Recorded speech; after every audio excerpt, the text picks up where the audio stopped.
Hello, hello, hello. Hi, hi. I think I still got it very slightly on. There we go. Alright. Hello, hello. Hope y'all doing good.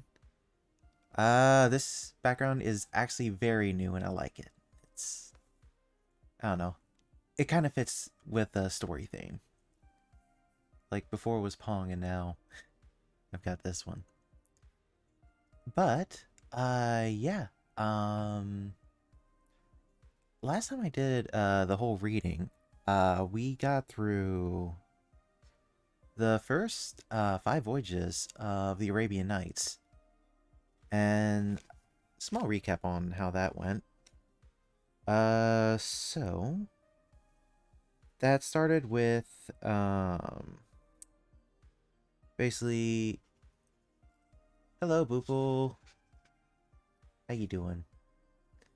Um, so yeah, the first one was Sinbad getting lost on a ship, finding seahorses, and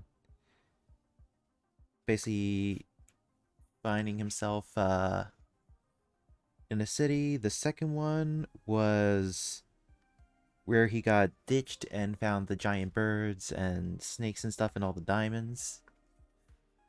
Glad to hear it. Oh, actually good. It's good to have a hydrate already. Mm. Thank you. Right. Mm. Perfect. Um, but let's see. So the second one was with the Rook and the snakes and the diamonds. The third was with um I think that was with the cannibals.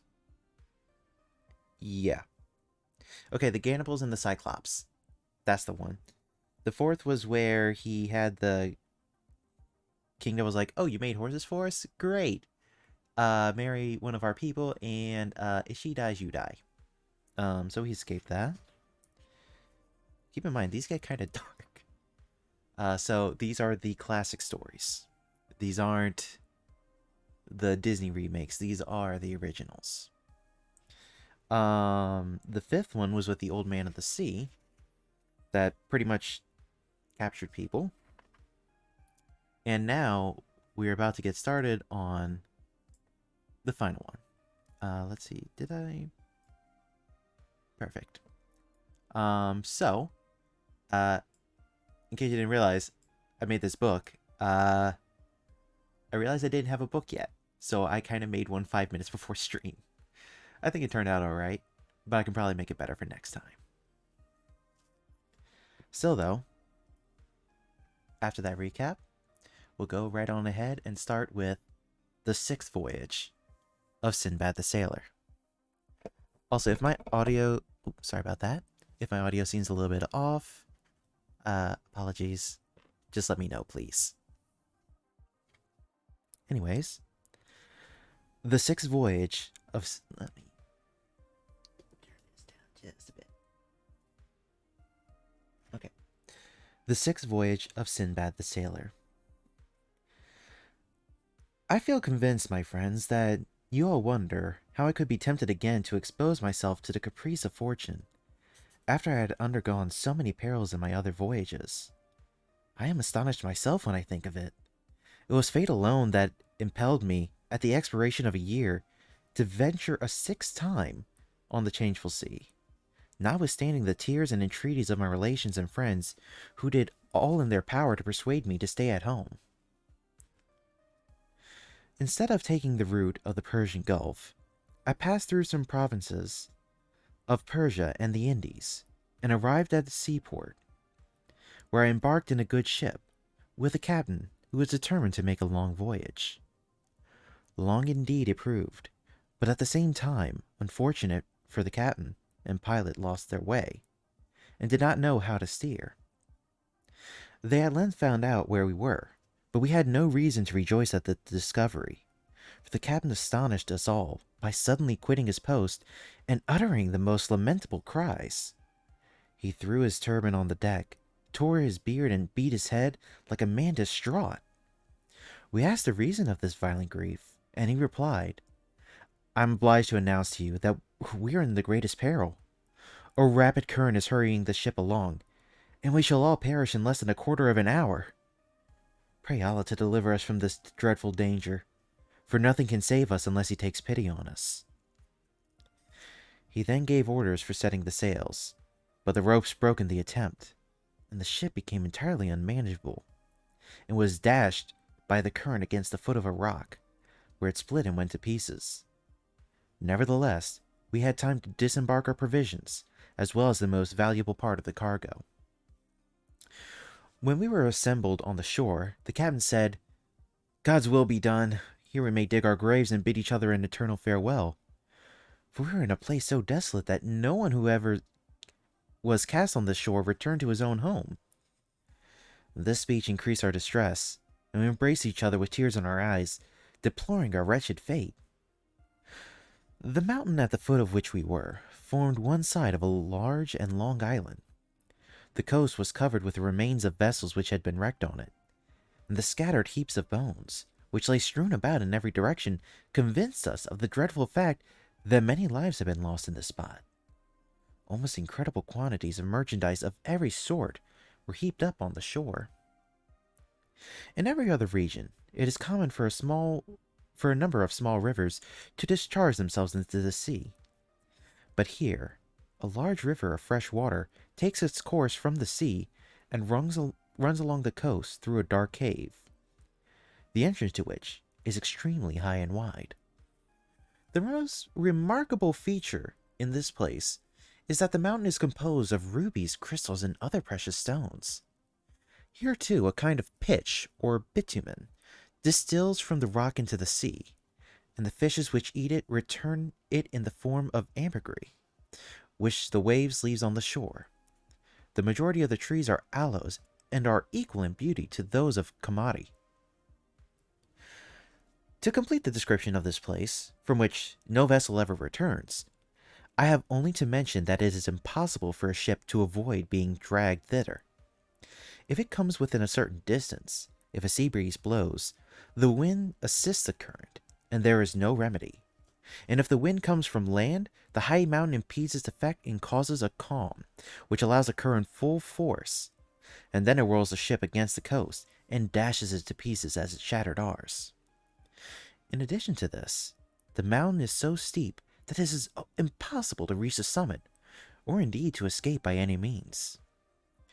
We remained on the shore, quite heartbroken, expecting to die. We had divided our provisions equally, so that each person lived a longer or a shorter time, according to the manner in which he husbanded his portion. Those who died first were interred by the others. I had the dismal office of burying my last companion, for, besides managing my share of provisions with more care than the rest had shown in the consumption of theirs, I had also a store which I kept concealed from my comrades. Nevertheless, when I buried the last of them, I had so little food left that I imagined I must soon follow him. So I dug a grave and resolved to throw myself into it, since no one remained to perform this last office for me. I must confess that whilst I was thus employed, I could not avoid reproaching myself as the sole cause of my misfortune, and most heartily did I repent this last voyage. Nor was I satisfied with reproaching myself, but I bit my hands in despair and had nearly put an end to my existence. 1 second.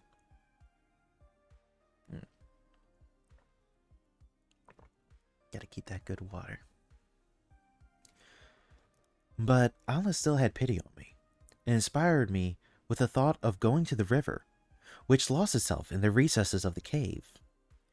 I examined the stream with great attention, and it occurred to me that, as the river ran underground, it must in its course come out to daylight again.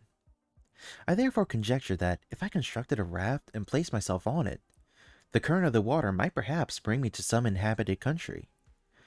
If I perished, it was but altering the manner of my death, but if, on the contrary, I got safely out of this fatal place, I should not only escape the cruel death by which my companions perished, but I might also meet with some fresh opportunity of enriching myself. These reflections made me work at my raft with fresh vigor. I made it of thick pieces of wood and gray cables, of which there was abundance on the coast. I tied them closely together and formed a strong framework. When it was completed, I placed on it a cargo of rubies, emeralds, ambergris, crystals, and also some gold and silver stuffs. When I had stowed all the things so as to balance the raft and fastened them to the planks, I embarked on my vessel, guiding it with two little oars which I had provided, and driving along with the current. I resigned myself to the will of God.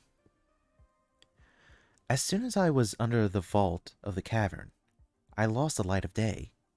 The current carried me on, but I was unable to discern its course. I rode for some days in this obscurity, without ever perceiving the least ray of light. At one time, the vault of the cavern was so low that my head almost struck against it, and this rendered me very attentive, to avoid the danger when it recurred. During this time, I consumed no more of my provisions than was absolutely necessary to sustain nature. But, frugal as I was, they came to an end. I then fell into a sweet sleep. I cannot tell whether I slept long, but when I awoke, I was surprised to find myself in an open country, near a bank of the river, to which my raft was fastened, and in the midst of a large concourse of men. I rose and saluted them. They spoke to me, but I could not understand them. At this moment, I felt so transported with joy that I could scarcely believe myself awake. Being at length convinced that my deliverance was not a dream, I pronounced aloud these Arabic words: "Invoke the Almighty, and he will come to thy assistance. Thou needst not care for aught besides. Close thine eyes, and while thou sleepest, Allah has changed thy fortune from evil to good." One of the men, who spoke Arabic, hearing me speak thus, advanced toward me and spoke as follows: "Brother, be not surprised at seeing us. We live in this country, and we came hither today to this river, which flows from the neighboring mountain, to water our fields by cutting canals to admit the water. We observed that the current bore something along, and we immediately ran along the bank to see what it was, and perceived this raft. One of us instantly swam to it, and guided it to shore. We fastened it, as you see, and were waiting for you to wake. We entreat you to relate to us your history, which must be very extraordinary. Tell us how you could venture on this river, and from whence you came." I requested him first to give me some food, and promised to satisfy their curiosity when I had eaten. They produced several kinds of meat, and when I had satisfied my hunger, I related to them all that had happened to me. They appeared to listen to my story with great admiration. Excuse me?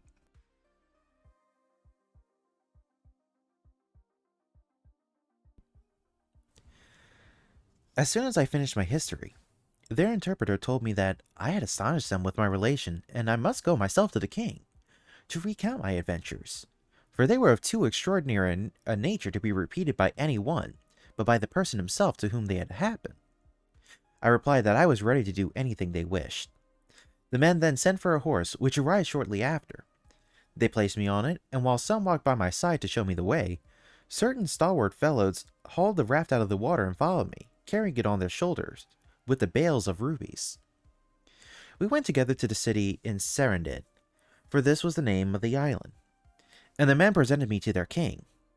I approached the throne on which he was seated, and saluted him in the manner adopted towards sovereigns in India, namely by prostrating myself at his feet and kissing the earth. The prince made me rise, and receiving me with an affable air, he seated me by his side. He first asked me my name. I replied that I was called Sinbad, surnamed the Sailor, from having made several voyages, and ended that I was a citizen of Baghdad. "How then," said the monarch, "came you into my dominions, and from whence have you arrived?" I concealed nothing from the king, but related to him all you have heard me tell. He was so pleased with it that he ordered the history of my adventures to be written in letters of gold, that it might be preserved amongst the archives of his kingdom. The raft was then produced, and the bales were opened in his presence. He admired the wood and ambergris, but above all the rubies and emeralds, as he had none in his treasury equal to them in value. Perceiving that he examined my valuables with pleasure, and that he looked repeatedly at the rarest of them. I prostrated myself before him and took the liberty of saying, "O king, not only am I your servant, but the cargo of my raft also is at your disposal. If your majesty will do me the honor of accepting it." Apologies. The king smiled, and replied that he did not desire to possess anything which belonged to me, that as God had given me these things, I ought not to be deprived of them, that instead of diminishing my riches, he should add to them, and that when I left his dominions, I should carry with me proofs of his liberality. I could only reply to this by praying for his prosperity and by praising his generosity. He ordered one of his officers to attend me, and placed some of his own servants at my disposal. The officers faithfully fulfilled the charge with which they were entrusted, and conveyed all the bales to the palace, to the place appointed for my lodging. I went every day at certain hours to pay my court to the king, and employed the rest of my time in seeing the city and whatever was most worthy of my attention. The island of Serendid is situated exactly under the equinoctial... That is a weird word. Equinoctial line, so that the days and nights are of equal length. It is 80 parasangs long, and as many in breadth. The principal town is situated at the extremity of a beautiful valley, formed by a mountain which is in the middle of the island, and which is by far the highest in the world. It is discernible at sea, at a distance of 3 days' sail. Rubies and many sorts of minerals are found there, and most of the rocks are formed of emery, which is a sort of metallic rock used for cutting precious stones. All kinds of rare and curious plants and trees, particularly the cedar and cocoa tree, grow here in great abundance, and there are pearl fisheries on the coast, at the mouth of the rivers. Some of the valleys also contain diamonds. I made a devotional journey up the mountain to the spot where Adam was placed on his banishment from paradise, and I had the curiosity to ascend to the summit. When I came back to the city, I entreated the king to grant me permission to return to my native country, and he acceded my request in the most obliging and honorable manner. He commanded me to receive a rich present from his treasury, and when I went to take my leave, he placed in my hands another gift, still more considerable than the first, and at the same time gave me a letter for the commander of the believers, our sovereign lord, saying, "I request you to deliver for me this letter and this present to the Caliph Harun al-Rashid, and to assure him of my friendship." I took the present and the letter with the greatest respect, and promised His Majesty that I would most punctually execute the orders with which he pleased to honor me. Before I embarked, the king sent for the captain and the merchants with whom I was to sail, and charged them to pay me all possible attention. The letter of the king of Serendid was written on the skin of a certain animal, highly prized in that country on account of its rareness. It is of a yellowish color. The letters itself was in characters of azure, and it contained the following words in the Indian language. "The king of the Indies, who is preceded by 1,000 elephants, who lives in a palace, the roof of which glitters with the luster of 100,000 rubies, and who possesses in his treasury 20,000 crowns, enriched with diamonds, to the Caliph Harun al-Rashid. Although the present that we send you be inconsiderable, yet receive it as a brother and a friend, in consideration of the friendship we bear you in our heart.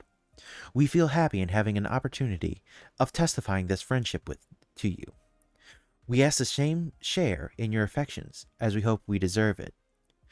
Being of a rank equal to that you hold, we salute you as a brother. Farewell." Oh, and please feel free, if y'all ever want to, interject a little bit, feel free to. I do enjoy seeing that. Back to the text. The present... Oh! Ruffin, thank you for the follow. I appreciate it. The present comprised, firstly, a vase made of one single ruby, pierced and worked into a cup of half a foot in height and an inch thick, filled with fine round pearls, all weighing half a drachm each. Secondly, the skin of a serpent, which had scales as large as an ordinary coin, and which possessed the peculiar virtue of preserving those who lay on it from all disease.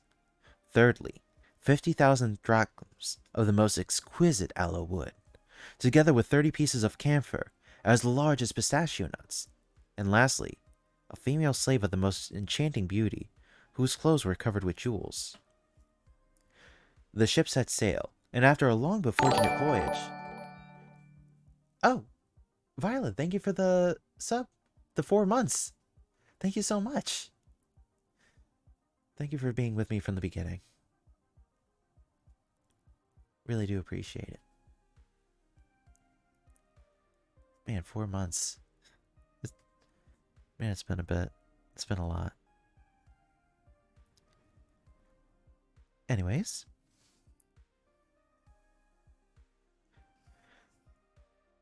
The ship set sail, and after a long but fortunate voyage, we landed at Balsora, from whence I returned to Baghdad. The first thing I did after my arrival was to execute the commission I had been entrusted with.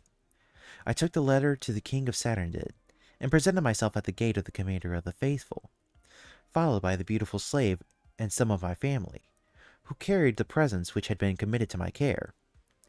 I mentioned the reason of my appearance there, and was immediately conducted to the throne of the Caliph. I prostrated myself at his feet, explained my errand, and gave him the letter and the present.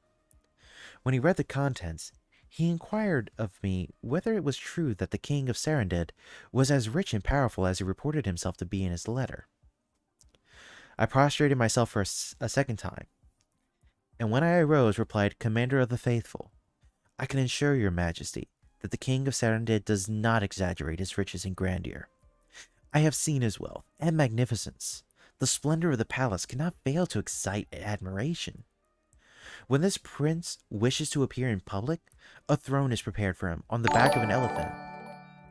Oh, Flysheep, thank you for the host. Happy to see you here. And I do hope you enjoy the reading. When the prince wishes to appear in public, a throne is prepared for him on the back of an elephant. On this he sits and proceeds between 2 rows, composed of his ministers, favorites, and others belonging to the court. Before him, on the same elephant, sits an officer with a golden lance in hand. And behind the throne another stands with a pillar of gold, on the top of which is placed an emerald about 1/2 foot long and 1 inch thick. The king is preceded by a guard of 1,000 men, habited in silk and gold stuffs, and mounted on elephants richly caparisoned. I don't know that word. Apologies. While the king is on his march, the officer who sits before him on the elephant proclaims from time to time with a loud voice, "This is the great monarch, the powerful and tremendous Sultan of the Indies, whose palace is covered with 100,000 rubies and who possesses 20,000 diamond crowns. This is the crowned monarch greater than ever was Salima, or the great Mirage." After he has pronounced these words, the officer who stands behind the throne cries in his turn, "This monarch, who is so great and powerful, must die, must die, must die." What? That is a strange thing to say. The first officer then resumes, "Glory be to him who lives and dies not." The king of Saradin is so just that there are no judges in his capital, nor in any other part of his dominions. His people do not want them. They know and observe with exactness the true principles of justice and never deviate from their duty. Therefore, tribunals and magistrates would be useless among them. The Caliph was satisfied with my discourse, and said, "The wisdom of this king appears in his letter. And after what you have told me, I must confess that such wisdom is worthy of such subjects, and such subjects worthy of their ruler." With these words he dismissed me with a rich present. Sinbad here finished his discourse, and his visitors retired. But Hindbad, as usual, received his 100 sequins. The guest and the porter returned on the following day, and Sinbad began the relation of his 7th and last voyage in these terms. Also, Milkbean Berry, thank you for the follow. I appreciate it. I hope you're enjoying the stories. I'm gonna have myself a little bit of water, but that is the 6th voyage of Sinbad. And this is the 7th and last voyage of Sinbad the Sailor.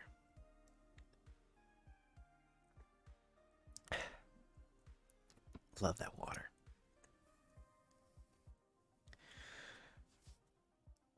Alright.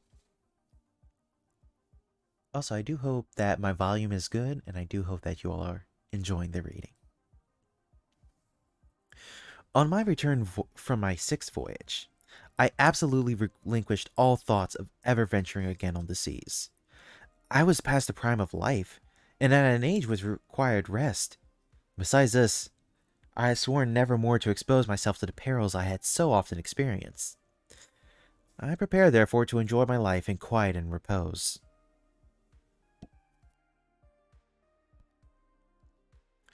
One day, when I was regaling a number of friends, one of my servants came to tell me that an officer of the Caliph wanted to speak to me. I left the table and went to him. The Caliph, he said, he has ordered me to acquaint you, that he wishes to see you.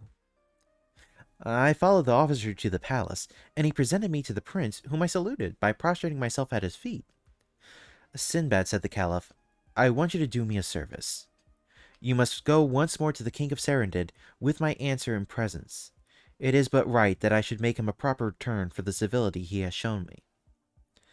This order of the Caliph was a thunderbolt to me.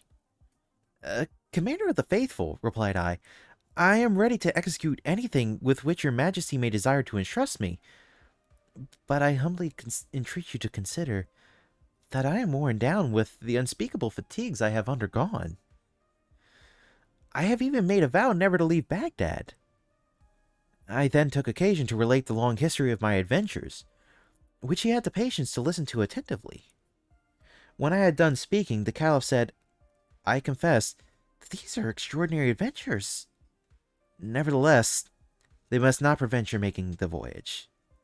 I propose, for my sake, it is only to the island of Serendid. Execute the commission I entrust you with, and then you will be at liberty to return. But you must go, for you must be sensible that it would be highly indecorous, as well as derogatory to my dignity, if I remained under obligation to the king of that island. As I plainly saw that the Caliph had resolved on my going, I signified to him that I was ready to obey his commands. He seemed much pleased, and ordered me 1,000 sequins to pay the expenses of the voyage. In a few days I was prepared for my departure, and as soon as I had received the presents from the Caliph, together with a letter written with his own hand, I set off and took the route of Balsara, from which I embarked. After a pleasant voyage, I arrived at the island of Serendid. I immediately acquainted the ministers with the commission I had come to execute, and begged them to procure me an audience as soon as possible. The monarch immediately recollected me, and evinced great joy at my visit. Welcome, Sinbad, said he. I assure you, I have often thought of you since your departure. Blessed be this day in which I see you again. I made a suitable reply to this compliment, and after thanking the king for his kindness, I delivered the letter in presence of the Caliph, which he received with every mark of satisfaction and pleasure. The Caliph sent him a complete bed of gold tissue, estimated at 1,000 sequins, 50 robes of a very rare stuff, and 100 more of white linen, the finest that could be procured from Cairo, Suez, and Kufa. Interesting fact. And Alexandria. A bed of crimson and another of a different pattern and color. Besides this, he sent a vase of agate, greater in width than in depth, of the thickness of a finger. On the sides there was sculptured in bas relief a man kneeling on the ground, and in his hand a bow and arrow, with which he was going to shoot at a lion, and a richly ornamented table, which was supposed to, from tradition, to have belonged to the great Solomon. The letter of the Caliph ran thus: Health in the name of the sovereign guide of the right road to the powerful, and happy Sultan, from the part of Abdallah, Harun al-Rashid, whom God has placed on the throne of honor after his ancestors of happy memory. We have received your letter with joy, and we send you this, proceeding from our council, the garden of superior minds. We hope that in casting your eyes over it, you will perceive our good intention, and think it agreeable. Farewell. The king of Sinbad was rejoiced to find that the caliph reciprocated his own feelings of friendship. Soon after this audience, I requested another that I might ask leave to depart, which I had some difficulty to obtain. At length I succeeded, and the king, at my departure, ordered me a very handsome present. I re-embarked immediately, intending to return to Baghdad, but had not the good fortune to arrive so soon as I expected, for Allah had disposed it otherwise. 3 or 4 days after we had set sail, we were attacked by corsairs, who easily made themselves masters of our vessel. As we were not in a state for defense, some persons in the ship attempted to make resistance, but their boldness cost them their lives. I and all those who had the prudence to submit quietly to the corsairs were made slaves. After they had stripped us and clothed us in rags instead of our own garments, they bent their course towards a distant island, where they sold us. I was purchased by a rich merchant, who brought me to his house. Who brought me to his house, gave me food to eat, and clothed me as a slave. Some days after, as he was not well informed who I was, he asked me if I knew any trade. I replied that I was not an artisan, but a merchant by profession, and that the corsairs who had sold me had taken me from all I possessed. "But tell me," said he, "do you think you could shoot with a bow and arrow?" I replied that I had practiced that sport in my youth, and that I had not entirely lost my skill. He then gave me a bow and some arrows, and making me mount behind him on an elephant, he took me to a vast forest at the distance of some hours' journey from the city. We went a great way into the forest, till the merchant came to a spot where he wished to stop, and made me alight. Then he showed me a large tree. "Get up in that tree," said he, "and shoot at the elephants that pass under it, for there are many of those animals in the forest. If one should fall, come and let me know." Thereupon he left me some provisions and returned to the city. I remained in the tree, on the watch, the whole night. During the first night, no elephants came, but the next day, as soon as the sun had risen, a great number made their appearance. I shot many arrows at them, and at last one fell. The others immediately retired, and left me at liberty to go and inform my master of the success I had met with. To reward me for this good intelligence, he regaled me with an excellent repast, and praised my address. We then returned together to the forest, where we dug a pit to bury the elephant I had killed. It was my master's intention to let the carcass rot in the earth, and then to take possession of the teeth. I continued my new occupation for 2 months, and not a day passed in which I did not kill an elephant. I did not always place myself on the same tree. Sometimes I ascended one, sometimes another. One morning, when I was waiting for some elephants to pass, I perceived, to my great astonishment, that instead of traversing the forest as usual, they stopped and came towards me with a terrible noise, and in such numbers that the ground was covered with them, and trembled under their footsteps. They approached a tree in which I had stationed myself, and surrounded it with their trunks extended, and their eyes all fixed upon me. At this surprising spectacle, I remained motionless, and was so unnerved that my bow and arrows fell from my hands. My terror was not groundless. After the elephants had viewed me for some time, one of the largest twisted his trunk around the body of the tree, and shook it with so much violence that he tore it up by the roots, and threw it on the ground. I fell with the tree, but the animal took me up with his trunk, and placed me on his shoulders, where I lay extended, more dead than alive. The huge beast now put himself at the head of his companions, who followed him in a troop, and he carried me to a retired spot, where he set me down, and then went away with the rest. I thought it was a dream. At length, after I had waited some time, seeing no other elephants, I arose, and perceived that I was on a little hill of some extent, entirely covered with bones and teeth of elephants. I now felt certain that this was the cemetery, or place of burial, and that they had brought me hither to show it to me, that I might desist from destroying them, as I took their lives merely for the sake of possessing their teeth. I did not stay long on the hill, but turned my steps towards the city, and after walking for a day and a night, at last arrived at my master's. I did not meet any elephant.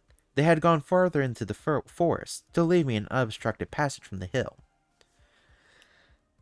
One second. Milkbean, I'm glad you enjoy my reading voice.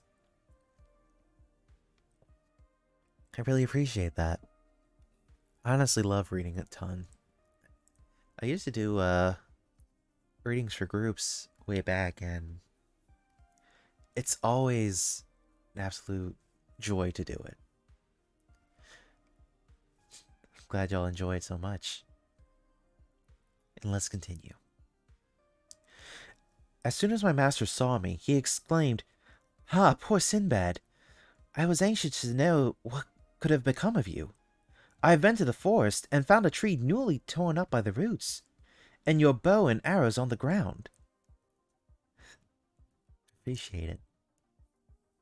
"After seeking you everywhere in vain, I despaired of ever seeing you again. Pray tell me, what has happened to you? By what fortunate chance are you still alive?" I satisfied his curiosity, and the following day he accompanied me to the hill, and with great joy convinced himself of the truth of my history. We loaded the elephant on which we had come with as many teeth as it could carry, and when we returned my master thus addressed me, "Brother, for I will no longer treat you as a slave. After the discovery you have imparted to me, and which cannot fail to enrich me, may God pour on you all sorts of blessings and prosperity. Before him I gave you your liberty. I concealed from you what I am now going to relate. The elephants of our forest destroy annually a great number of slaves, whom we send in search of ivory. Whatever advice we give them..." Apologies, I lost my place. "They are sure, sooner or later, to lose their lives by the wiles of these animals. Providence has delivered you from their fury, and has conferred this mercy on you alone. It is a sign that you are especially protected, and that you are required in this world to be of use to mankind. You have procured me a surprising advantage. We have not hitherto been able to get ivory without risking the lives of our slaves, and now our whole city will be enriched by your means. I intend to give you considerable presents. I might easily move the whole city to join me in making your fortune, but that is a pleasure I will keep for myself alone." To this obliging discourse, I replied, "Master, may Allah preserve you. The liberty you grant me acquits you of all obligation towards me, and the only recompense I desire for the service I have had the good fortune to perform for you and the inhabitants of your city is permission to return to my country." "Well," he replied, "the monsoon will soon bring us vessels, which come to be laden with ivory. I will then send you away with a sufficient sum to pay your expenses home." I again thanked him for the liberty he had given me, and for the goodwill he showed me. I remained with him till the season for the monsoon, and during this interval we made frequent excursions to the hill, and filled his magazines with ivory. All the other merchants in the city filled their warehouses likewise, for my discovery did not long remain a secret. The ships at length arrived. My master, having chosen the one in which I was to embark, loaded it with ivory, making over the half the cargo to me. He did not omit an abundance of provisions for my voyage, and he also obliged me to accept some rare curiosities of his country. After I had thanked him, as much as possible for the obligations he had conferred on me, I embarked. We touched at several islands to procure supplies, our vessel having originally sailed from a port of the mainland of India. We touched there, and fearful of the dangers of the sea to Balsora, I took out the ship the ivory which belonged to me, and resolved to continue my journey by land. I sold my share of the cargo for a large sum of money, and purchased a variety of curious things for presents. When I had finished my preparations, I joined a caravan of merchants. I remained a long time on the road, and suffered a great deal, but I bore all with patience, when I reflected that I had to fear neither tempests nor corsairs, serpents nor any other peril that I had before encountered. All these fatigues being at last surmounted, I arrived happily at Baghdad. I went immediately and presented myself to the Caliph, and gave him an account of my embassy. The Caliph told me that my long absence had occasioned him some uneasiness, but he always hoped that Allah would not forsake me. When I related the adventure of the elephants, he appeared much surprised, and would scarcely believed it had not my truthfulness been well known to him. He thought this, as well as the other histories I had detailed to him, so curious that he ordered one of his secretaries to write it in letters of gold for preservation in his treasury. I retired well satisfied with the presents and honors he conferred on me, and then resigned myself entirely to my family.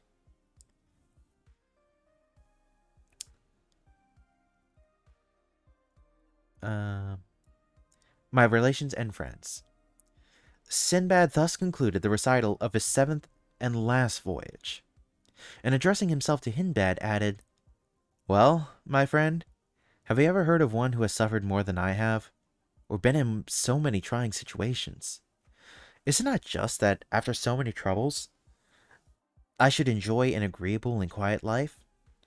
As he finished these words, Hindbad, approaching him, kissed his hand and said, "I must confess that you have encountered frightful perils. My afflictions are not to be compared with yours. If my troubles weigh heavily upon me at the same time I suffer them, I can still enjoy the small profit my labors produce. You not only deserve a quiet life, but are worthy of all the riches you possess, since you make so good of use of them. You are so generous. May you continue to live happily till the hour of your death." Sinbad caused Hindbad to receive another 100 sequins. He admitted him to his friendship, told him to quit the calling of a porter, and continue to eat at his table, that he might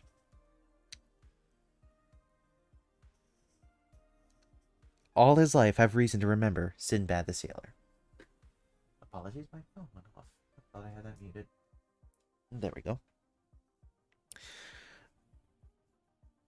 And this goes back into,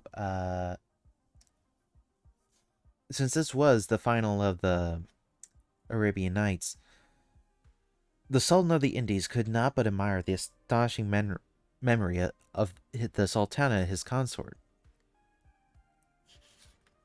Actually, I will save this paragraph for later, as yes, that is going to be for the 1001 Nights. Once we read those will take a while, unfortunately. The entirety of Sinbad took up about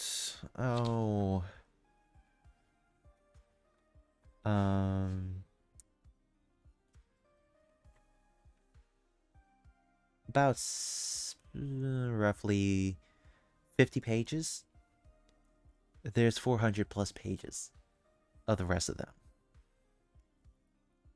There's a lot there. However, we're going to be starting on an interesting story. You see, after the stories of the 1001 Nights, there's one story that has been often adapted and changed, where these were, well, you know it. Aladdin, the one that Disney has made. And the one Disney made, unfortunately, is much watered down. The original is one of my absolute favorite stories.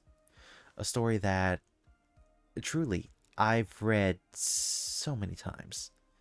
There's even a very quality movie of it. I'll have to find it later. But it is wonderful. It also, oddly enough, has been translated into games as well. So, without further hesitation, and I do hope you enjoyed the ending to the Adventures of Sinbad, we'll start off the history of Aladdin, or also known as the Wonderful Lamp. Oh god, this is a long one.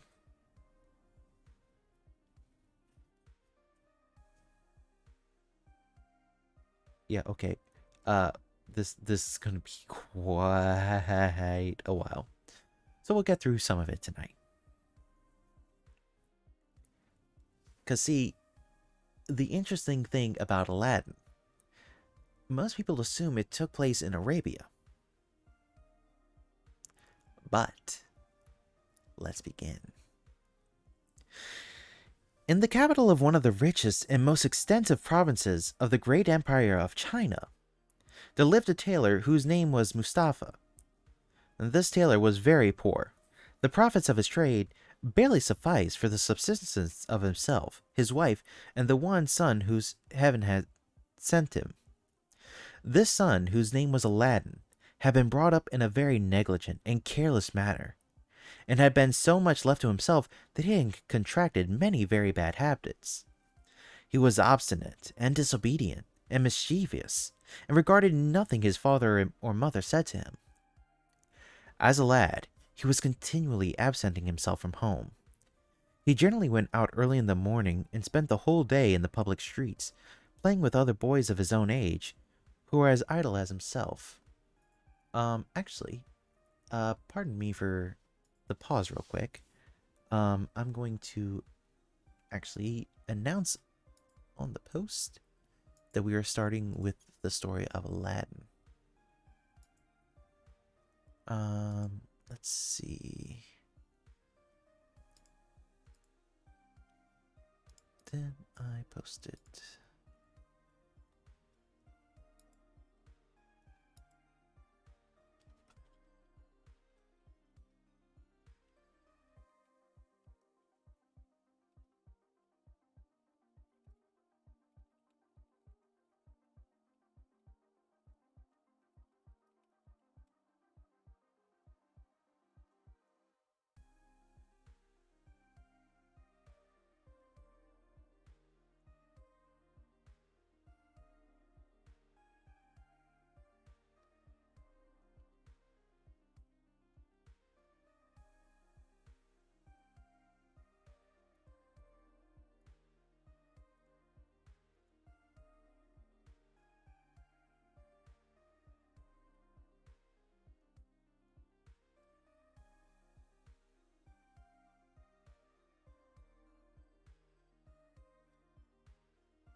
Okay. There we go. Now then. Apologies for that small delay. Let's keep going. Oh, first, water.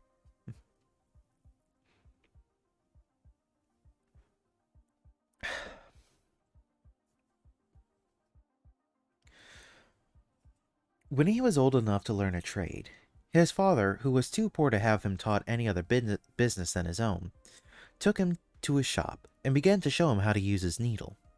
But neither kindness nor the fear of punishment could restrain Aladdin's volatile and restless disposition, nor could his father succeed in making him attend to his work. No sooner was Mustafa's back turned than Aladdin was off, and returned no more during the whole day. His father frequently chastised him, but Aladdin remained incorrigible, and with great sorrow Mustafa was obliged at last to abandon him to his idle vagabond course. This conduct of his sons gave him great pain. The vexation of not being able to induce young Aladdin to pursue a proper and reputable course of life brought on a virulent and fatal disease that at the end of a few months put a period to poor Mustafa's existence. As Aladdin's mother saw that her son would never follow the trade of his father, she shut up Mustafa's shop and sold off all his stock and implements of trade. Upon the sum thus realized, added to what she could earn by spinning cotton, she and her son subsisted. Aladdin was now no longer restrained by the dread of his father's anger, and so regardless was he of his mother's advice that he even threatened her whenever she attempted to remonstrate with him. He gave himself completely up to idleness and vagabondism. He continued to associate with boys of his own age, and became fonder than ever of taking part in all their tricks and fun. He pursued this course of life till he was 15 years old, without showing the least token of good feeling of any sort, and without making the slightest reflection upon what was to be his future lot. Affairs were in this state when, as he was one day playing with his companions, according to his custom, in one of the public places, A stranger who was going by stopped and looked attentively at him. Now, this stranger was a magician, so learned and famous for his skill that by way of distinction, he was called the African magician. He was in fact a native of Africa and had arrived from that part of the world only 2 days before. Whether this African magician, who was well skilled in, oh boy, that's a word, physio, phys, phys, okay, I'll spell this word out for you real quick. Physiognomy. Physiognomy.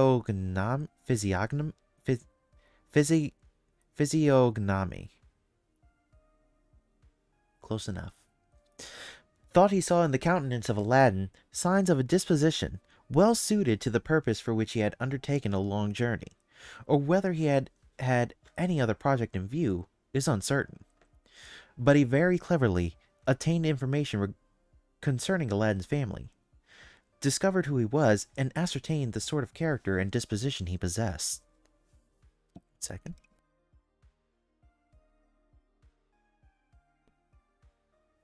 When he had made himself master of these particulars, he went up to the youngster and, taking him aside from his companions, asked him if his father was not called Mustafa, and whether he was not a tailor by trade.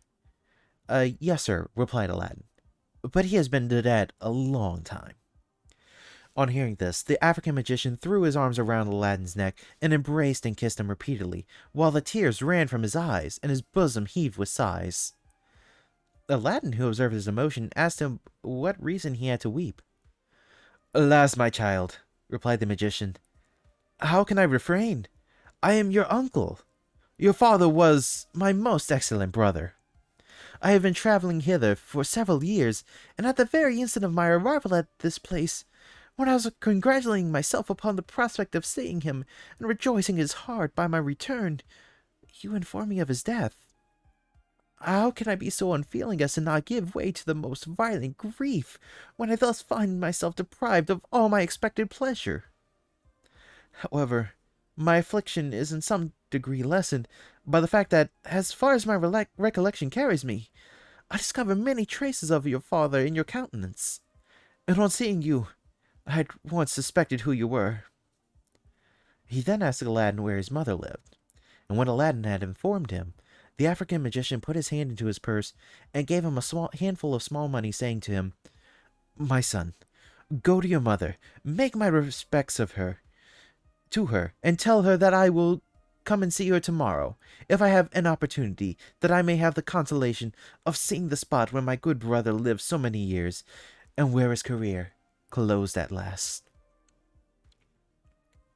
So far, this is what I like about this story. The entire setting has changed. Originally, it was that Aladdin was an orphan, at least compared to the Disney one, where Aladdin was an orphan. It took place in Arabia, and he was more or less simply brought in to a job with Jafar. Yet in here, the story takes place in China, and Aladdin is essentially a lazy bum. And not only that, his father wished him to become a tailor, but he refused it all.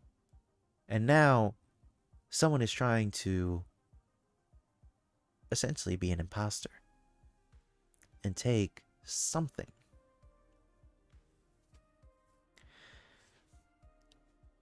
And as soon as the African magician, his pretended uncle, had quitted him, Aladdin ran to his mother, highly delighted with the money that had been given him. Pray tell me, mother, he cried as he entered the house, whether I have an uncle. No, my child, replied she. You have no uncle. Either on your poor father's side or on mine. For all that, answered the boy, I have just seen a man who told me he was my father's brother and my uncle. He even wept and embraced me when I told him of my father's death. And to prove to you that he spoke the truth, added he, showing her the money which he had received, see what he has given me? He bade me also be sure and give his kindest greeting to you, and to say that if he had time he would come and see you himself tomorrow, as he was very desirous of beholding the house where my father lived and died. It is true indeed, my son, replied Aladdin's mother, that your father had a brother once, but he has been dead a long time, and I never heard your father mention any other. After this conversation, they said no more on the subject. The next day, the African magician again accosted Aladdin while he was playing in another part of the city with 3 other boys. He embraced him as before, and putting 2 pieces of gold in his hand, said to him, "Take this, my boy, and carry it to your mother. Tell her that I intend to come and sup with her this evening, and that I send this money that she may purchase what is necessary for our entertainment. But first, inform me in what quarter of the city I shall find your house."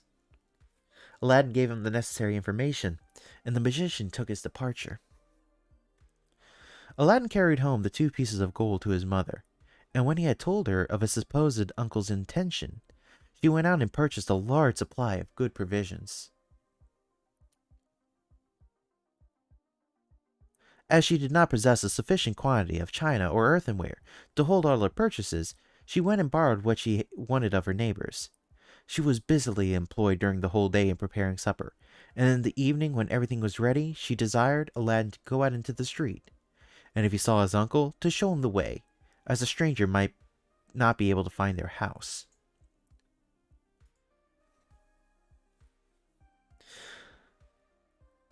Although Aladdin had pointed out to the magician the exact situation of his mother's house, he was nevertheless very ready to go. But just as he reached the door, he heard someone knock. Aladdin instantly opened the door and saw the African magician, who had several bottles of wine and different sorts of fruit in his hands, that they might all regale themselves. When the visitor had given to Aladdin all the things he had brought, he paid his respects to the boy's mother, and requested... Oh, oh, Zerk! Thank you for the raid with 6 people. I really appreciate that. I don't know why the notification didn't go off. Oh, and thank you for the hollow as well. Thank you so much. Hold up. Let me do this.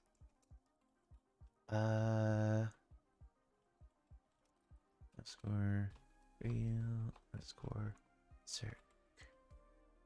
Yeah. Architect. I actually have no idea what that is. I hope you had fun with it though. And I hope you had a wonderful stream.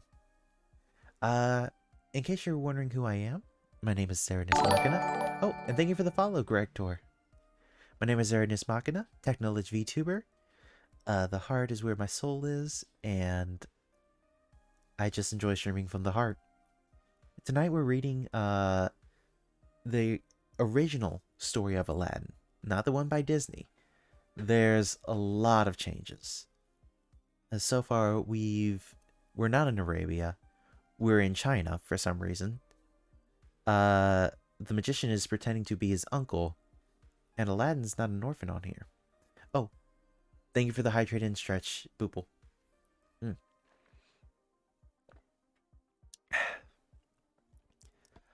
Water's so good. And a little stretch.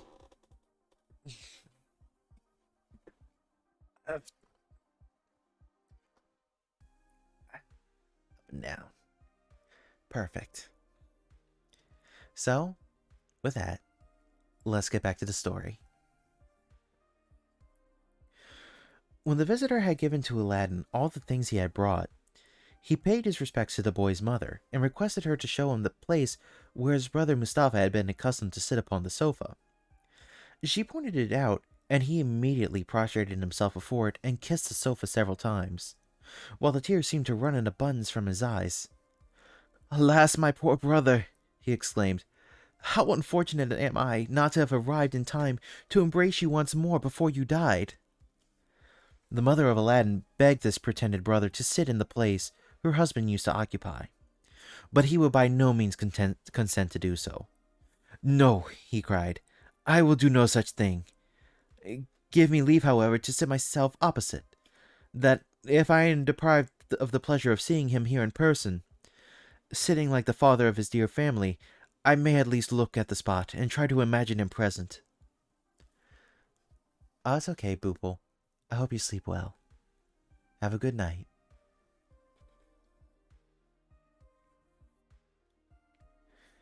Aladdin's mother pressed him no further, but permitted him to take whatever seat he chose. When the African magician had seated himself, he began to enter into conversation with Aladdin's mother. "Do not be surprised, my dear sister," he said, "that you have never seen me during the whole time you have been married to my late brother Mustafa. Of happy memory. It is full 40 years since I left this country, of which, like my brother, I am a native. In this course of this long period, I have traveled through India, Persia, Arabia, Syria, and Egypt, and after passing a considerable time in all the finest and most remarkable cities in those countries, I went into Africa, where I resided for many years. At last, as it is the most natural disposition of man, however, distant as he may be from the place of his birth, never to forget his native country, nor lose the recollection of his family, his friends, and the companions of his youth, the desire of seeing mine and of once more embracing my dear brother took so powerful a hold on my mind that I felt sufficiently bold and strong once more to undergo the fatigue of this long journey. I therefore set about making the necessary preparations and began my travels.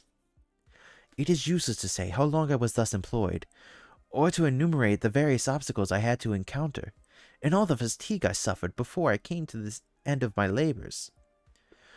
But nothing so much mortified me or gave me so much pain in all my travels as the intelligence of the death of my poor brother, whom I tenderly loved, and whose memory I must ever regard with a truly fraternal respect.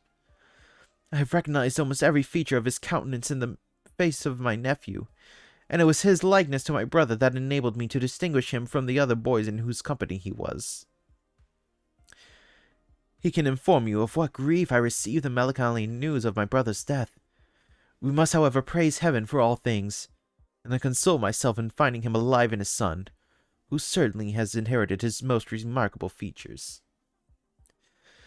The African magician, who perceived that Aladdin's mother was very much affected at this conversation about her husband, and that the recollection of him renewed her grief, now changed the subject, and turning towards Aladdin, asked his name.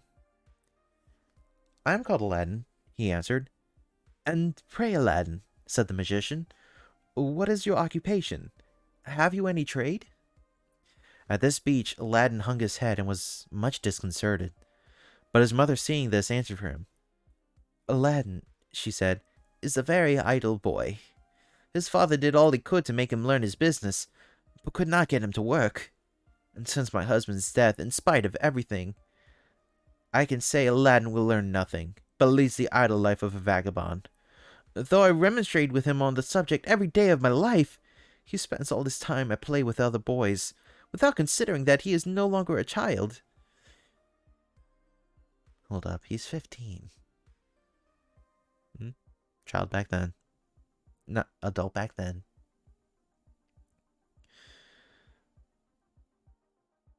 "And if you cannot make him ashamed of himself, and induce him to listen to your advice, I shall utterly despair that he will ever be good for anything. He knows very well that his father left us nothing to live upon. He can see that though I pass the whole day in spinning cotton, I can hardly get bread for us to eat. In short, I am resolved soon to turn him out of doors, and make him seek a livelihood where he can find it." As she spoke these words, the good woman burst into tears. "This is not right, Aladdin," said the African magician. "Dear nephew, you must think of supporting yourself and working for your bread.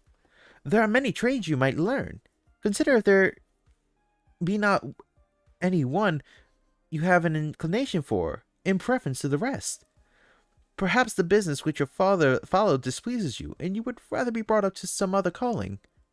Come, don't conceal your opinion. Give it freely, and I may perhaps assist you." As he found that Aladdin made him no answer, he went on thus. "If you have any objection to learning a trade, and yet wish to grow up as a respectable and honest man, I will procure you a shop, and furnish it with rich stuff and fine linens. You shall sell the goods, and with the profits that you make, you shall buy other merchandise. and in the manner you will pass your life very respectably. Consult your own inclinations and tell me candidly what you think of the plan. You will always find me ready to perform, I promise. Excuse me. Gonna have a little bit extra water.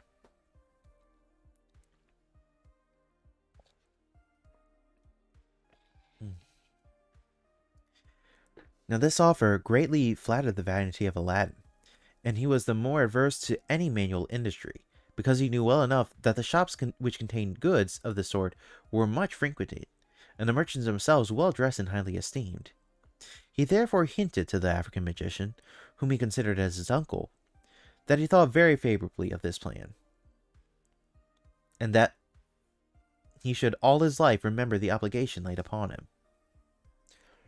"Since this obligation is agreeable to you," replied the magician, "I will take you with me tomorrow, and have you properly and handsomely dressed, as becomes one of the richest merchants of the city, and then we will procure a shop of the description I have named." Aladdin's mother, who till now had not been convinced that the magician was really the brother of her husband, no longer doubted the truth of his statement when she heard all the good he promised to do her son. She thanked him most sincerely for his kind intentions, and charging Aladdin to behave himself, so as to prove worthy of the good fortune his uncle had led him to expect, she served up the supper. During the meal, the conversation turned on the same subject, and continued till the magician, perceiving that the night was far advanced, took leave of Aladdin and his mother and retired. 1 second.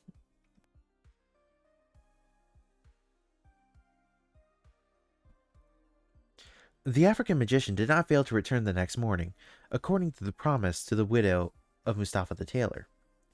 He took Aladdin away with him and brought the lad to a merchant's where ready-made clothes were sold, suited to every description of people and made of the finest stuffs. He made Aladdin try on such as seemed to fit him, and after choosing those he liked best and rejecting others that he thought improper for him, he said, "Dear nephew, choose such as please you best out of this number." Delighted with the liberality of his new uncle, Aladdin made choice of a garment. The magician bought it, and together with everything that was necessary to complete the dress, and paid for the whole without asking the merchant to make any abatement. When Aladdin saw himself thus handsomely dressed from head to foot, he was overwhelmed his uncle with thanks. The magician, on his part, again promised never to forsake him, but to continue to aid and protect him. He then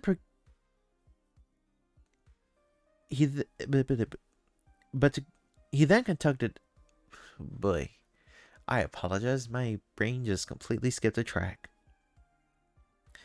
He then conducted Aladdin to the most frequented parts of the city, particularly to the quarter where the shops of the most opulent merchants were situated.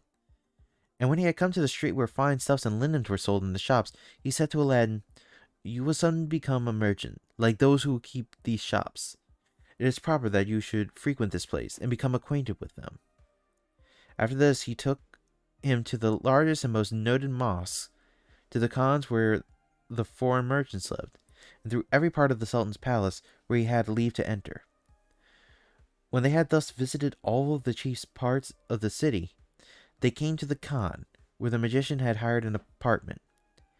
They found several merchants with whom he had made some slight acquaintance since his arrival, and whom he now invited to partake of a repast, that he might introduce his pretended nephew to them. The entertainment was not over till the evening. Aladdin then wished to take leave of his uncle and go home. The African magician, however, would not suffer him to go alone. He went himself and conducted Aladdin back to his mother's. When she saw her son so handsomely dressed, the good woman was transported with joy. Excuse me for a sec.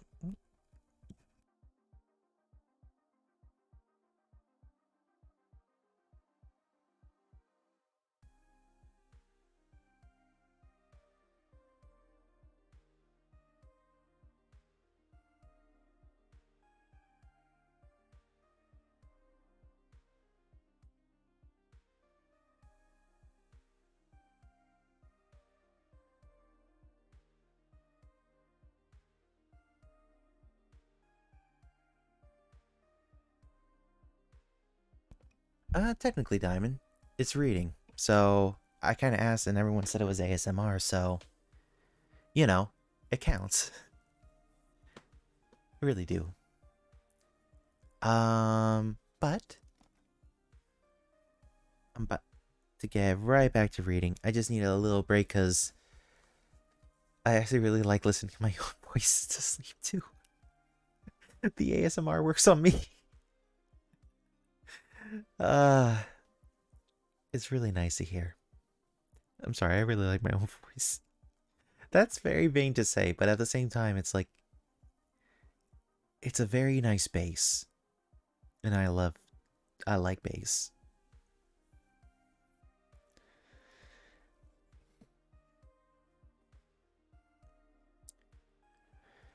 Ah,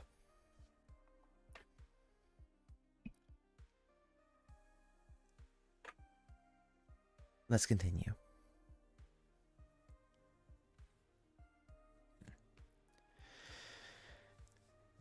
When she saw her son so handsomely dressed, the good woman was transported with joy.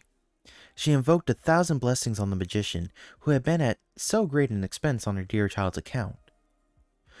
"O generous relation," she exclaimed, "I know not how to thank you for your great liberality. My son, I know, is not worthy of such generosity, and he will be wicked indeed if he ever proves ungrateful to you, or fails to behave in such a way as to deserve and be an ornament to the excellent position you are about to place him in. I can only say," added she, "I thank you with my whole soul. May he live many happy years and enjoy the gratitude of my son, who cannot prove his good intentions better than my following your advice." "Aladdin," replied the magician, "is a good boy. He seems to pay attention to what I say. I have no doubt that we shall make him what we wish. I am sorry for one thing, and that is that I should not be able to perform all my promises tomorrow. It is Friday, and on that day all the shops are shut. It will be impossible tomorrow to take a shop or furnish it with goods, because all merchants are absent and engaged in their several amusements. We will, however, settle all this business the day after tomorrow, and I will come here tomorrow to take Aladdin away with me, and show him the public gardens in which the people of reputation constantly walk and amuse themselves. He has probably hitherto known nothing of the way in which men pass their hours of recreation. He has associated only with boys, but he must now learn to live with men." The magician then took his leave and departed. Aladdin, who was delighted at seeing himself so well dressed, was still more pleased at the idea of going to the gardens in the suburbs of the city. He had never been beyond the gates, nor had he seen the neighboring country, which was really very beautiful and attractive. The next morning, Aladdin got up very early and dressed himself in order to be ready to set out the very moment his uncle called for him. After waiting for some time, which he thought an age, he became so impatient that he opened the door and stood outside to watch for his uncle's arrival. The moment he saw the magician coming, he went to inform his mother of the fact. Then he took leave of her, shut the door, and ran to meet his uncle. The magician received Aladdin in the most affectionate manner. "Come, my boy," said he with a smile, "I will today show you some very fine things." He led the boy out at a gate that led to some large and handsome houses, or rather palaces.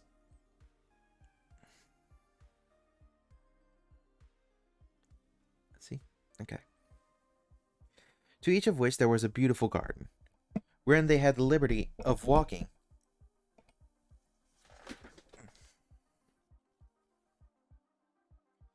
At each palace they came to, he asked Aladdin if it was not very beautiful. But the latter often anticipated this question by exclaiming when a new building came in view, "Oh, uncle, here is one much more beautiful than any we have yet seen." In the meantime, they were advancing into the country, and the cunning magician, who wanted to go still farther for the purpose of putting into execution a design which he had in his head. 1 second.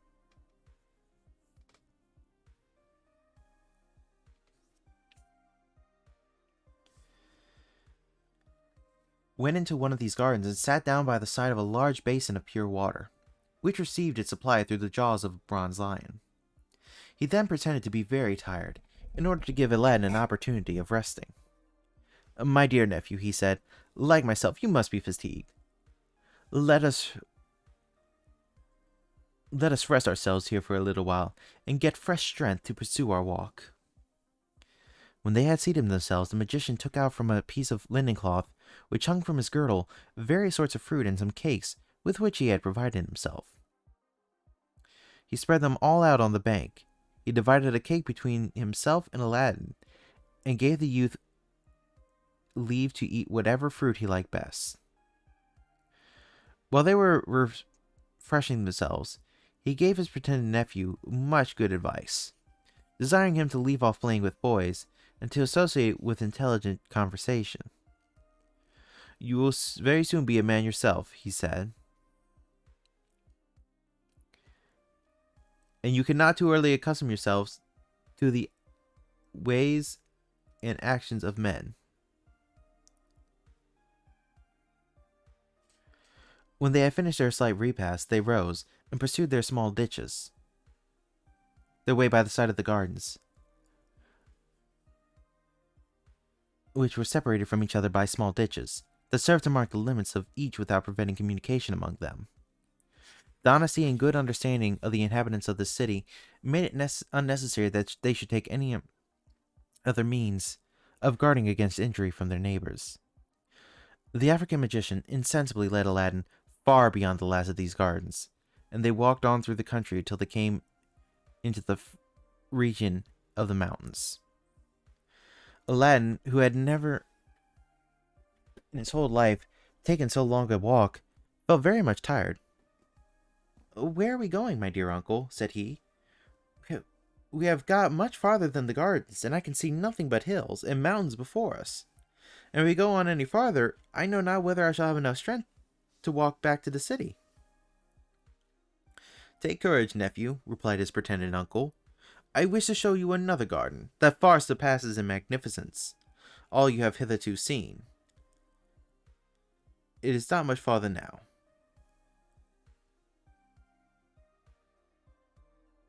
"Much farther on. And when we get there, you will readily own how sorry you would have been to have come thus near it without going on to see it."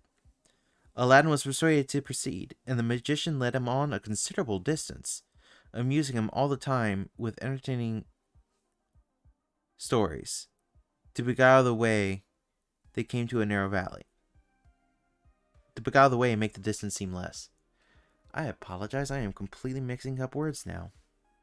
I'm going to do a quick little BRB. I need to give a little bit of a walk around.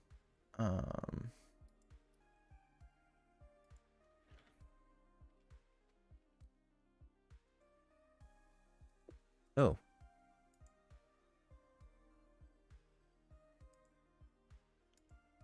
There we go.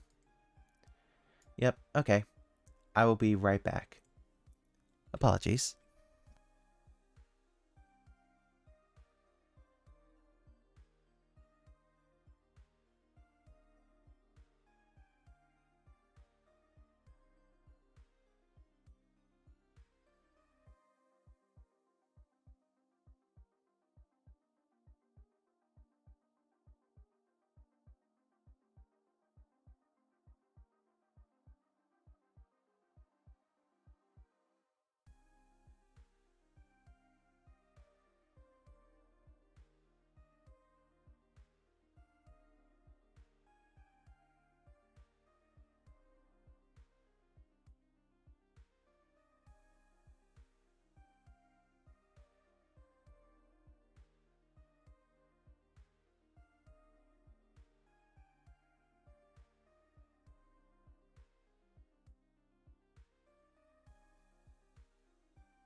Apologies.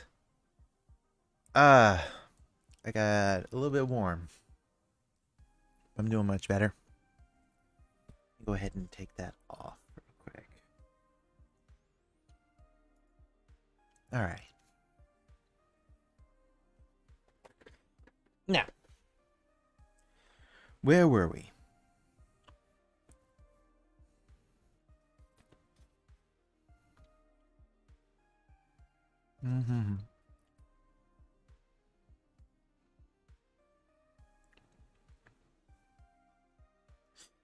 Here we are.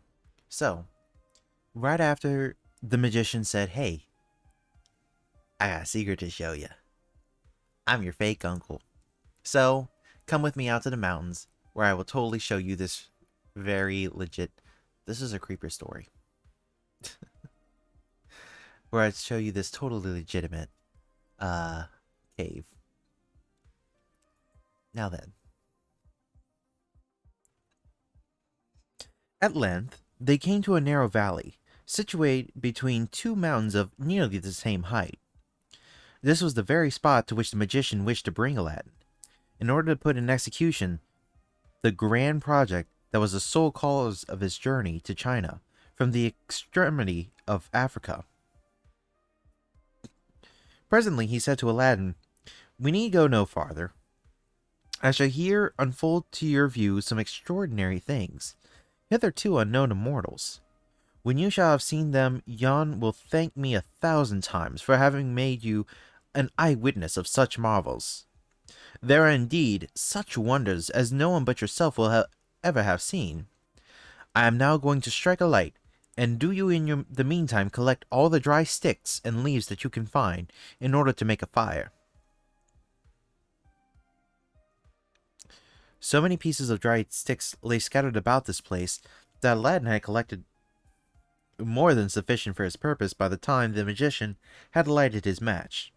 He then set them on fire, and as soon as they blazed up, the African threw upon them a certain perfume, which he had ready in his hand.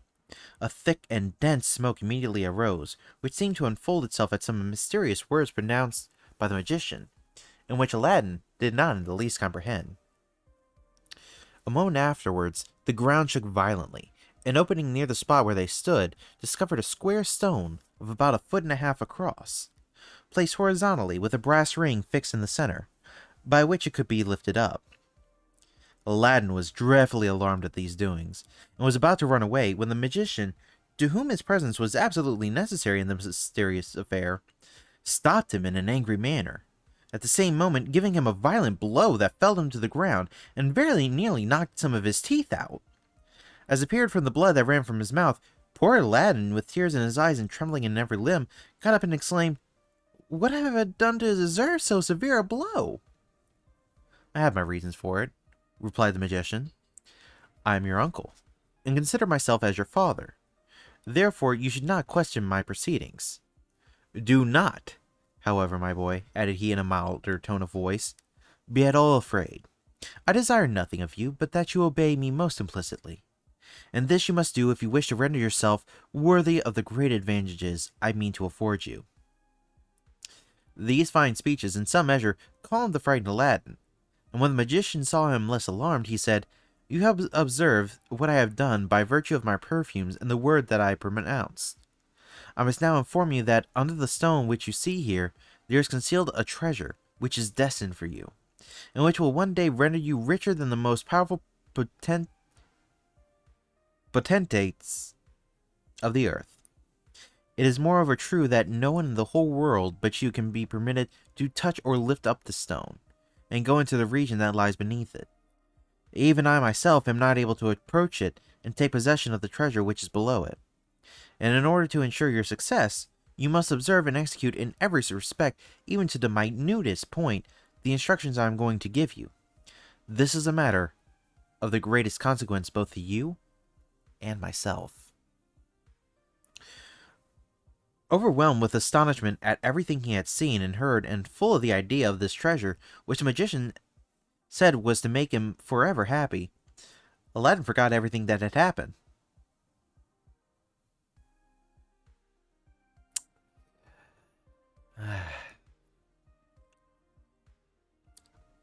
Okay. Well, my dear uncle, he exclaimed as he got up, what must I do? Tell me, and I am ready to obey you in everything. I heartily rejoice, my dear boy, replied the magician, embracing Aladdin, that you have made so good a resolution. Come to me, take hold of this ring, and lift up the stone. I am not strong enough, uncle, said Aladdin. You must help me. No, no, answered the African magician. You have no occasion for my assistance. Neither of us will do any good if I attempt to help you. You must lift up the stone entirely by yourself. Only pronounce the name of your father and your grandfather.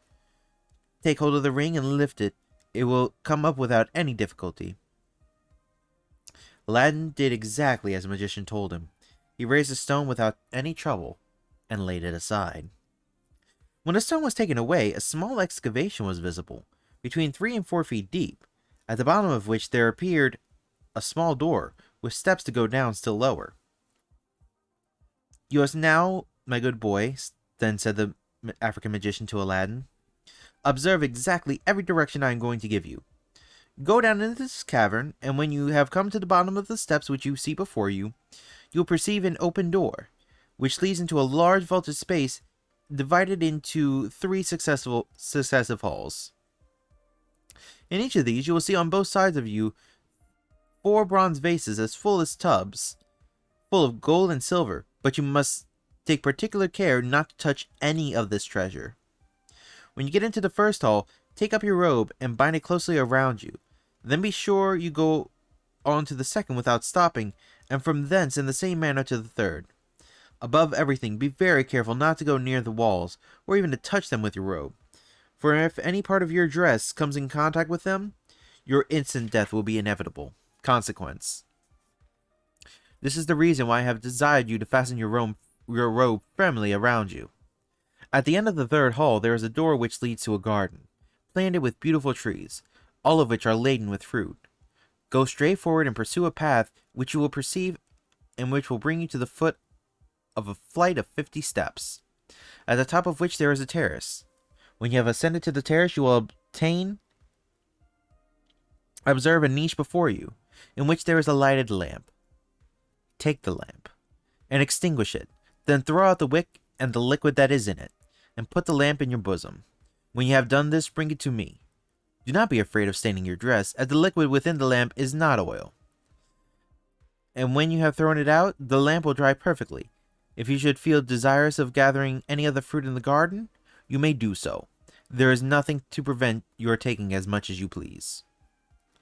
When the magician had given these directions to Aladdin, he took off a ring which he had on one of his fingers, and put it on the hand of his pretended nephew, telling him at the same time that it was a preservative against every evil that might otherwise happen to him. Again, he bade him to be mindful of everything he said to him. Go, my child, added he, descend boldly. We shall now both of us to become immensely rich for the rest of our lives. Aladdin gave a spring, jumped into the opening with a willing mind, and then went on down the steps. He found the 3 halls, which exactly answered the description the magician had given of them.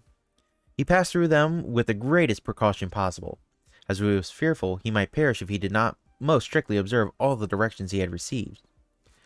He went on to the garden, and without stopping ascended to the terrace. He took the lamp which stood lighted in the niche, threw out its contents, and observing that it was, as the magician had said, quite dry, he put it into his bosom. He then came back down the terrace and stopped in the garden to look at the fruit, which he had only seen for an instant as he passed along. The trees of this garden were laden with the most extraordinary fruit. Each tree bore large balls, and the fruit of each tree had a separate color. Some were white, others sparkling and transparent like a crystal. Some were red and of different shades, others green, blue, or violet, and some of a yellowish hue. Yeah, the trees had Look, I had to pause there. There are certain parts in this that require the pause. Also, hey there, Lily Bell. How you doing? Big honkin' globes of rubies. Let's see. Some were white, others sparkling and transparent like crystal balls. Some were red and of different shades, others green, blue, or violet, and some of a yellowish hue. In short, there were fruits of almost every color. The white globes were pearls, the sparkling and transparent fruits were diamonds, the deep red were rubies, the paler a particular sort of ruby called balas, the green emeralds, the blue turquoises, the violet amethysts, those tinged with yellow sapphires, and all the other colored fruits, varieties of precious stones. They were all of the largest size, and the most perfect ever seen in the whole world. Aladdin, who knew neither their beauty nor their value, was not at all struck with their appearance, which did not suit his taste, as the figs, grapes, and other excellent fruits common in China would have done. As he was not yet of an age to be acquainted with the value of these stones, he thought they were only pieces of colored glass, and did not therefore attach any importance to them. Yet the variety and contrast of so many beautiful colors, as well as the brilliancy and extraordinary size of these fruits, tempted him to gather some of each kind, and he took so many of every color that he filled both his pockets, as well as the 2 new purses that the magician had bought for him. At the time, he had made a present of his new dress, that everything he wore might be equally new. And as his pockets, which were already full, could not hold his 2 purses, he fastened them one on each side of his girdle or sash. Oh, thank you for the stretch. A little bit there, a little bit there, and down a bit. Thank you. Oh, also, oh, Flashy, hope you have a good rest then. Good night, and sleep well. Hope you enjoyed the bedtime story. You have a good one.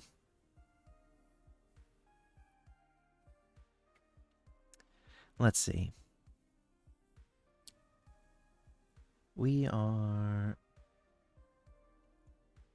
Oh, yes, I was about to say, for anyone still curious what we are reading currently, this is the original Aladdin. The Disney one did many modifications, and many mediums have. However, the original one ends up taking place in China, where Aladdin is essentially really good for nothing, and not an orphan, except his father's like, look, I want the best life for you, and Aladdin's like, no, and then his father dies, and he's like, well, screw it, I'm just gonna have fun with my life then, and not do anything. And now, this magician, who they consistently refer to as the African magician, basically said, hey, Aladdin, I'm your uncle. And, he was like, you sure? And the magician's like, look, here's $100, I'm your uncle. And Aladdin's like, oh, okay. And it's like, hey, Mom, we got an uncle? And his mom's like, no. Would like $100 fix that? Maybe. And she's like, oh my, you are such a wonderful uncle. And now he's basically been led out into the mountains to get the lamp. And that is a summary of everything so far.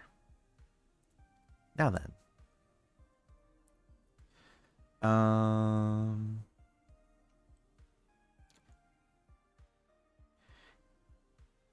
Okay.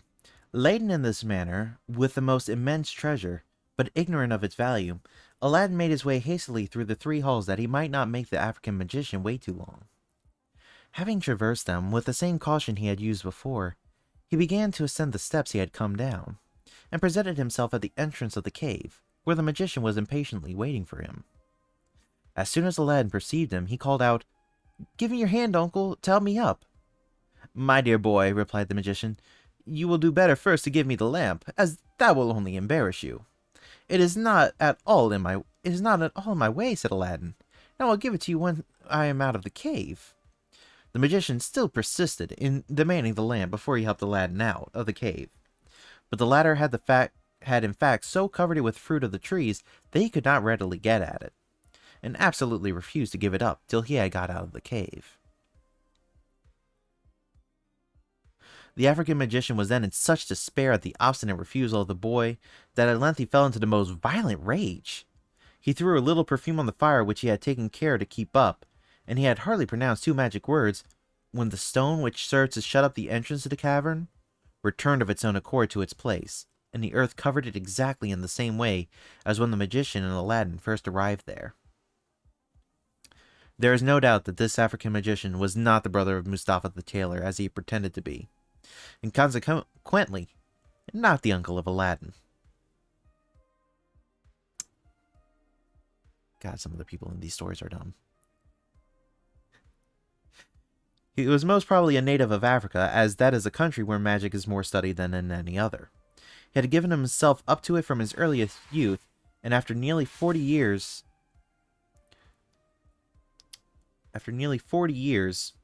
spent in enchantments, experiments in geomancy, fumigations, and reading books of magic, he had at length discovered that there was in the world a certain wonderful lamp, the possession of which would make him the most powerful monarch of the universe, if he could succeed in laying his hands on it.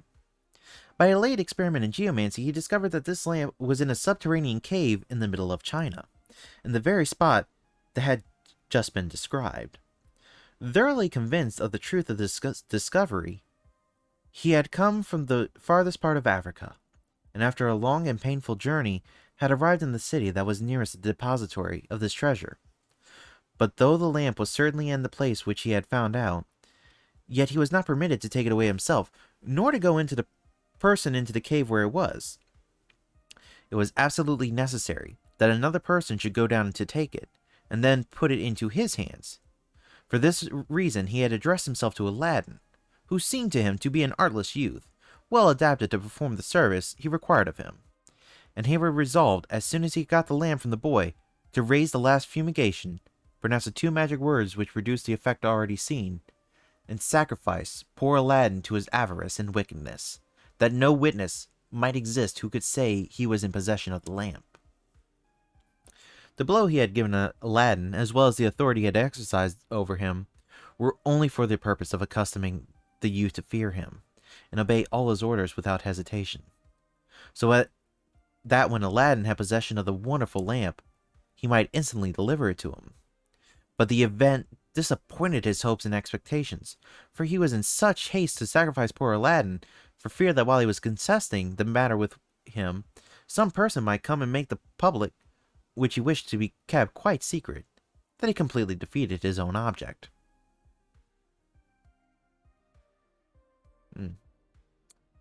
When the magician found all his hopes and expectations forever blasted, there remained but one thing that he could do, and that was to return to Africa. And indeed, he set out on his journey the very same day. He was careful to travel the bypass, in order to avoid the city where he had met Aladdin. He was also afraid to meet any person who might have seen him walk out with the lad, and come back without him. To judge from all these circumstances, it might naturally be supposed that Aladdin was hopelessly lost. And indeed, the magician himself, who thought he had thus destroyed the boy, had quite forgotten the ring which he had placed on his finger, and which was now to render Aladdin the most essential service, and to save his life. I lost my place for a second.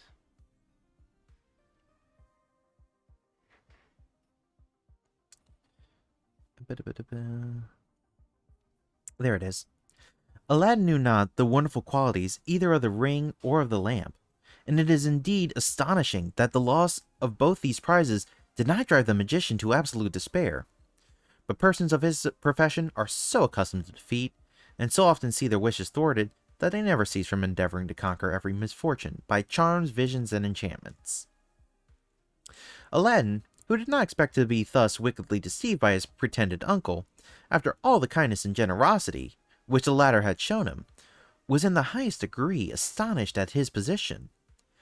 When he found himself thus buried alive, he called aloud 1,000 times to his uncle, telling him he was ready to give up the lamp, but all his cries were useless, and having no other means of making himself heard, he remained in perfect darkness, bemoaning his unhappy fate. His tears being at length exhausted, he went down to the bottom of the flight of stairs, intending to go towards the light in the garden, where he had before been. But the walls, which had been opened by enchantment, were now shut by the same means. He groped along the walls to the right and left several times, but could not discover the smallest opening. He then renewed his cries and tears, and sat down upon the steps of his dungeon, without the least hope that he should ever see again see the light of day, and with a melancholy conviction that he should only pass from the darkness, he was now into the shades of an inevitable and speedy death. Aladdin remained 2 days in this hopeless state, without either eating or drinking. On the third day, regarding his own death as certain, he lifted up his hands, and joining them as in the act of prayer, he wholly resigned himself to the will of heaven, and uttered in a loud tone of voice, "There is no strength or power but in the high and great Allah." In this action of joining his hands, he happened, quite unconsciously, to rub the ring which the African magician had put upon his finger, and of the virtue of which he was as yet ignorant. When the ring was thus rubbed, a genie of enormous stature and a most horrid countenance instantly rose, as it were out of the earth before him. This genie was so tall that his head touched the vaulted roof, and he addressed these words to Aladdin: "What dost thou command? I am ready to obey thee as thy slave, as the slave of him who has the ring on his finger, both I and the other slaves of the ring." At any other moment, and on any other occasion, Aladdin, who was totally unaccustomed to such apparitions, would have been so frightened at the sight of this startling figure that he would have been unable to speak. But he was so entirely taken up with the danger and peril of his situation that he answered without the least hesitation: "Whoever you are, take me if you can out of this place." He had scarcely pronounced these words when the earth opened, and he found himself outside the cave at the very spot to which the magician had brought him. It will easily be understood that, after having remained in complete darkness for so long a time, Aladdin had first some difficulty in supporting the brightness of open day. By degrees, however, his eyes became accustomed to the light, and on looking round him, he was surprised to find not the smallest opening in the earth. One second.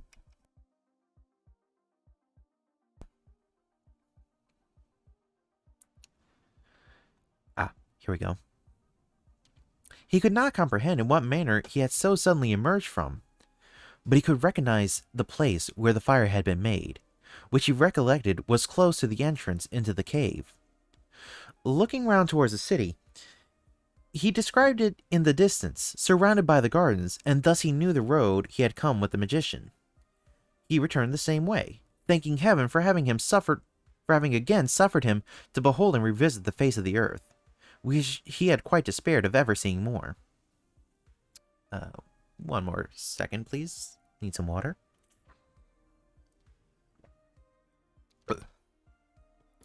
Excuse me.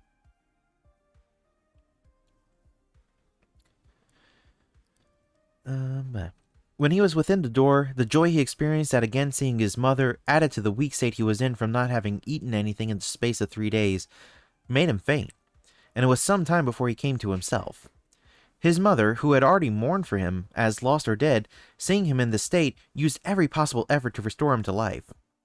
At length he recovered, and the first thing he said to his mother was, "Oh, my dear mother, bring me some to eat before you do anything else.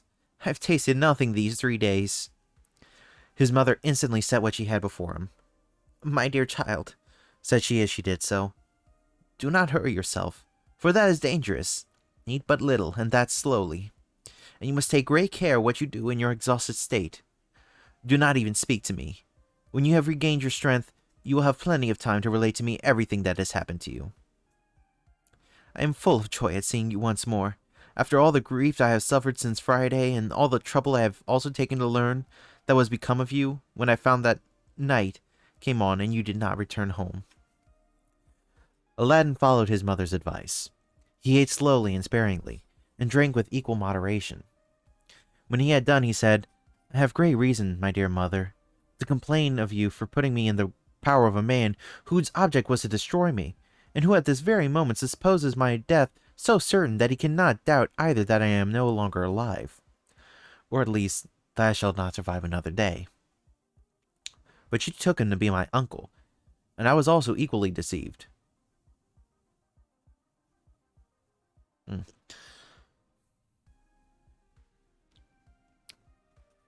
Indeed, how could we suspect him of any treachery when he almost overwhelmed me with his kindness and generosity, and made me so many promises of future advantage? But I must tell you, mother, that he was a traitor, a wicked man, a cheat. He was so good and kind to me only that, after answering his own purpose, he might destroy me, as I've already told you, and neither you nor I would ever have been able to know the reason. For my part, I can assure you, I have not given him the least cause for the bad treatment I have received, and you will yourself be convinced of this from the faithful and true account I am going to give you of everything that has happened from the moment when I left you till he put his wicked design in execution. Aladdin then related to his mother all that had happened to him, and the magician on the day when the latter came and took him away to see the palaces and gardens around the city. He told of what had befallen him on the road, and at the place between the two mountains, where the magician worked such wonders. How by throwing the perfume into the fire and pronouncing some magical words, he had caused the earth instantly to open, and discovered the entrance into a cave that contained inestimable treasures. He did not forget to mention the blow that the magician had given him, and the manner in which this man, after having first coaxed him, had persuaded him by means of the greatest promises, and by putting a ring on his finger, to descend into the cave. He omitted no circumstances that had happened, and told all he had seen in going backwards and forwards through the 3 halls in the garden, or on the terrace, where he had taken the wonderful lamp. He took the lamp itself out of his bosom, and showed it to the mother, as well as the transparent and different colored fruits that he had gathered as he had returned through the garden. He gave the 2 purses that contained these fruits to his mother, who did not set much value upon them. The fruits were, in fact, precious stones, and the luster which they threw around them by means of a lamp that hung in the chamber, and which almost equaled the radiance of the sun, ought to have shown that they were of the greatest value. But the mother of Aladdin knew no more of their value than her son.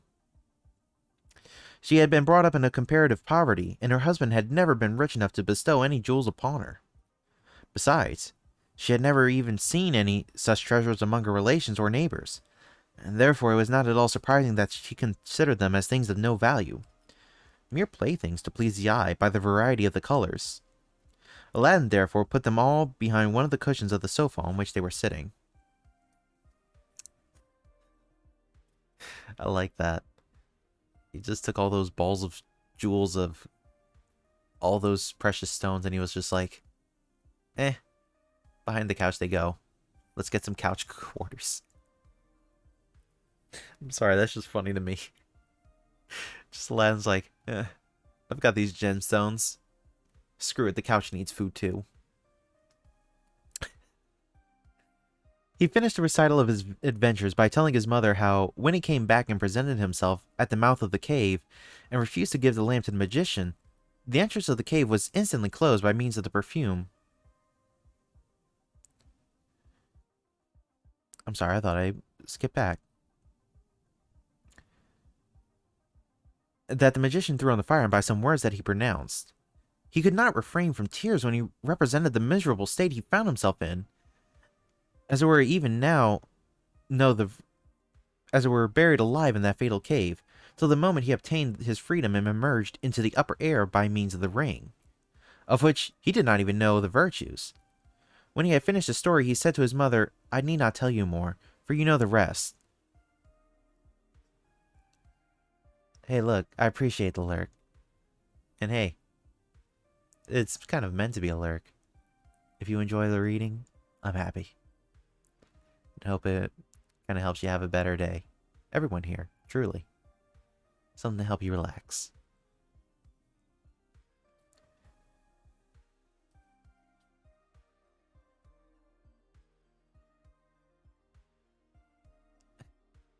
I appreciate it. Truly.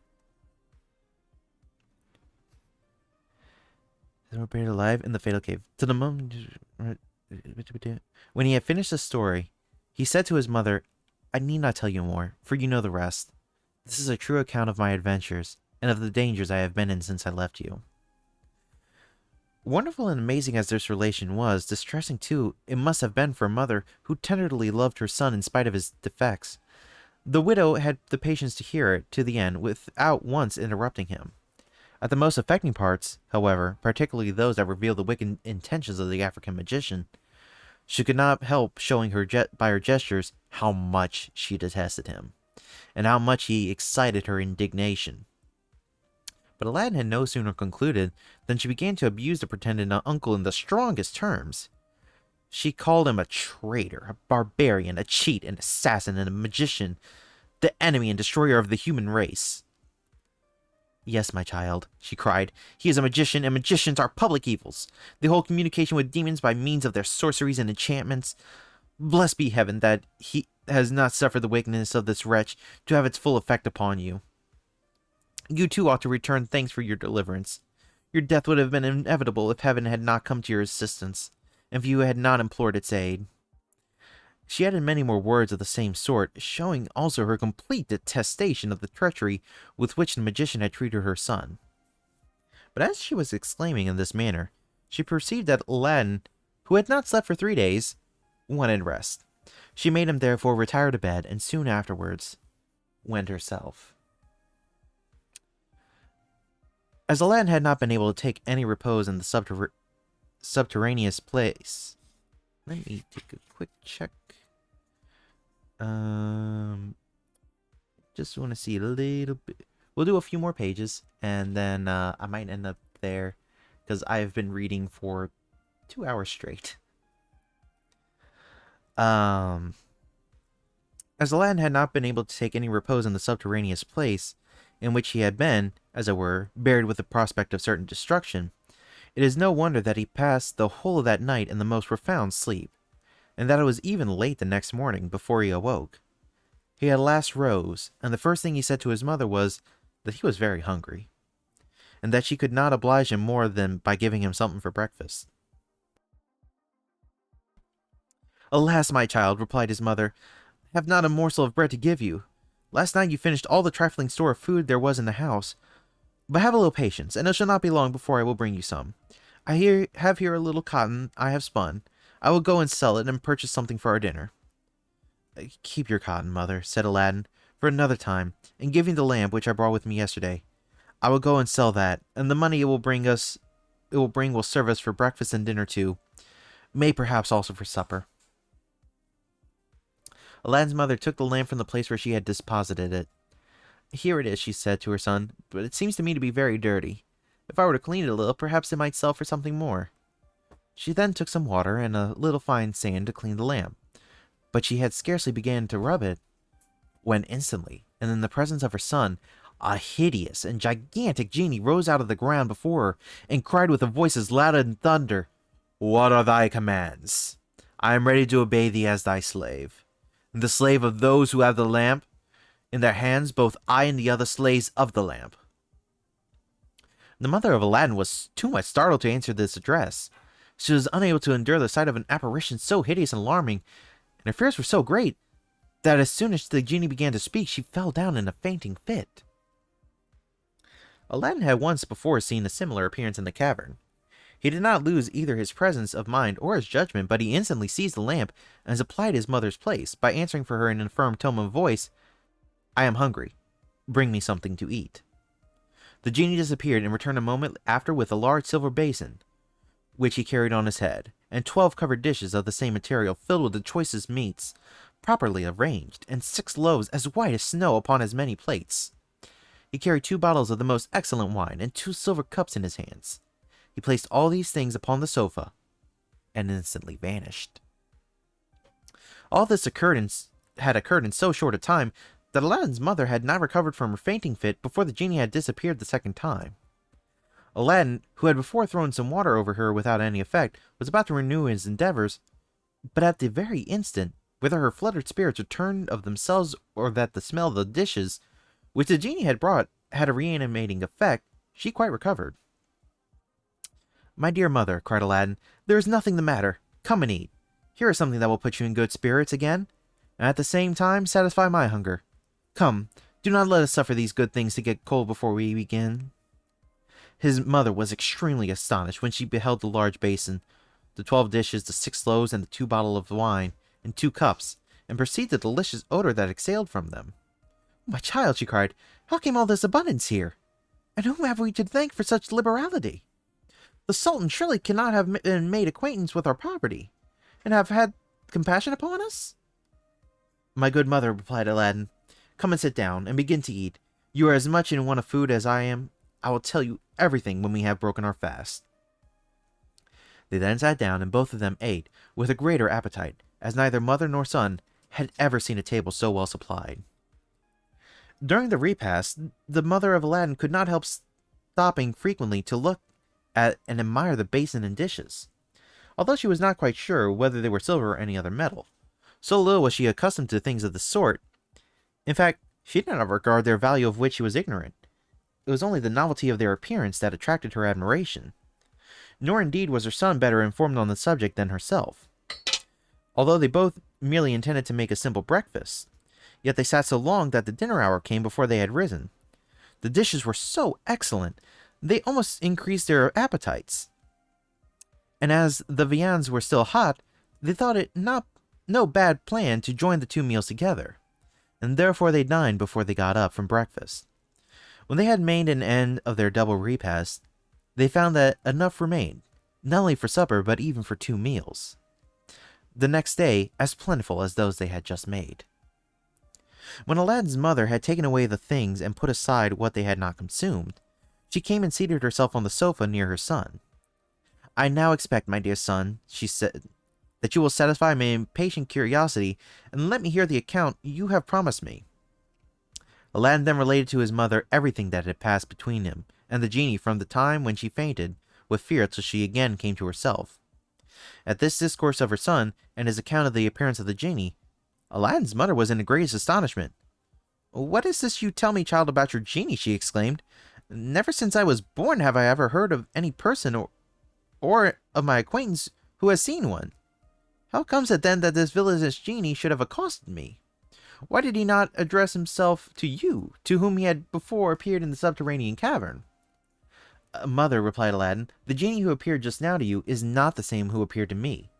In some things, indeed, they resemble each other, being both as large as giants, but they are very different, both in their countenance and dress, and they belong to different masters. If you recollect, he whom I saw called himself the slave of the ring, which I had on my finger. And the genie who appeared to you was the slave of the lamp you had in your hand. But I believe you did not hear him, as you seemed to faint the instant he began to speak." "What?" cried his mother. "Was your lamp the reason why this cursed genie has addressed himself to me rather than you?" "Ah, my son, take the lamp out of my sight, and put it where you please, so that I never touch it again. Indeed, I would rather that you should throw it away or sell it than run the risk of being killed with fright by again touching it. And if you will follow my advice, you will put away the ring as well. We ought to have no commerce with the genie. They are demons, and our prophet has told us to beware of them." "With your permission, however, my dear mother," replied Aladdin, "I shall beware of parting with this lamp, which has already been so useful to us both. I have indeed once been very near selling it. Do you not see that it has procured us, and that it will also continue to furnish us with enough for our support? You may easily judge as I do that it was not for nothing my wicked uncle pretended to gave him pretended uncle gave himself so much trouble and undertook so long and fatiguing a journey. He did all this merely to get possession of this wonderful lamp, which he preferred to all the gold and silver which he knew was in the 3 halls, and which I myself saw, as he had before told me I should. He knew too well the worth and qualities of this lamp to wish for anything else from that immense treasure. And since chance has discovered its virtues to us, let us avail ourselves of them. But we must be careful not to make any parade, lest we draw upon ourselves the envy and jealousy of our neighbors. I will take the lamp out of your sight, and put it where I shall be able to find it whenever I have the occasion for it. Since you are so much alarmed at the appearance of the genie again, I cannot make up my mind to throw the ring away. But for this ring, you would never have see me again, and even if I had been alive now, I should have had but a short time to live. You must permit me, therefore, to keep and to wear it, always very carefully on my finger. Who can tell if some danger may not happen again, to me which neither you nor I can now foresee, and from which this ring may deliver me? As the arguments of Aladdin appeared very just and reasonable, his mother had no further objection to make. Do as you like, my son, she cried. As for me, I wish to have nothing at all to do with the genie, and I declare to you that I entirely wash my hands of them and will never speak of them again.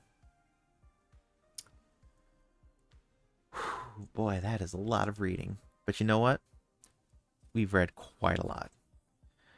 So, how have y'all enjoyed the stories tonight? The story of the final voyages of Sinbad, and honestly, the story of Aladdin. Honestly, the story of Aladdin, the original one, it's one of my favorite stories of all time. When I remember reading it, it was so fascinating.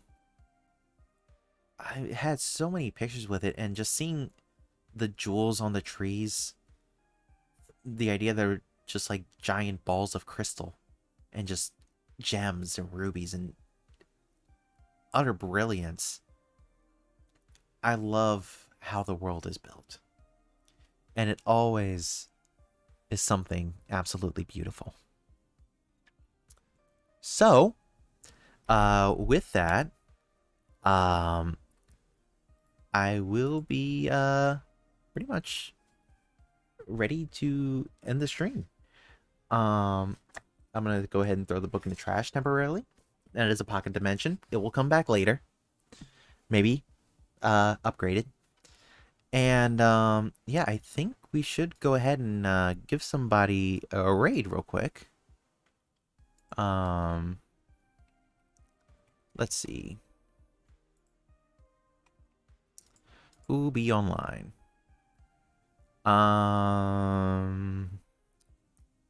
Doop doop doop doop.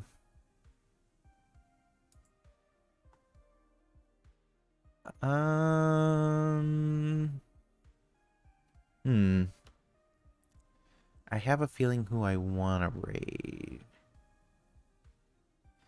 Let me make sure that they're not ending, because I've done that far too many times. Alright. Either raiding her or her.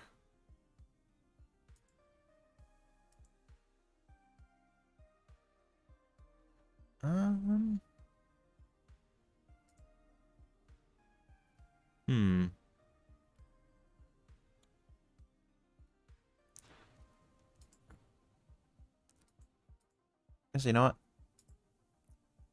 How long has he been streaming for? 23 minutes. Shoot. I'm so bad. I accidentally closed Twitter. I mean, Twitch. Ah. You know, we'll raid Luma. Yep. Let's do that. She is currently playing a game that I am almost wanting to try out eventually. Some called Boyfriend Dungeon. And yeah, basically it's a dungeon crawler where you date weapons. I find it so fascinating. But anyways, I truly want to thank each and every one of you for coming out tonight. I hope you all enjoyed the reading. We will be doing this every so often. And yeah, we will eventually finish the story of Aladdin. Possibly after I finish it, I would like to do a movie watch night. There is a version of this that I know of. That's how I found out about the original version. That is very accurate to the story. And it would be pretty good to watch it. So, yeah, that would be in the future. Anyways, thank you all for coming by. And we will head over there in just a minute. Good night.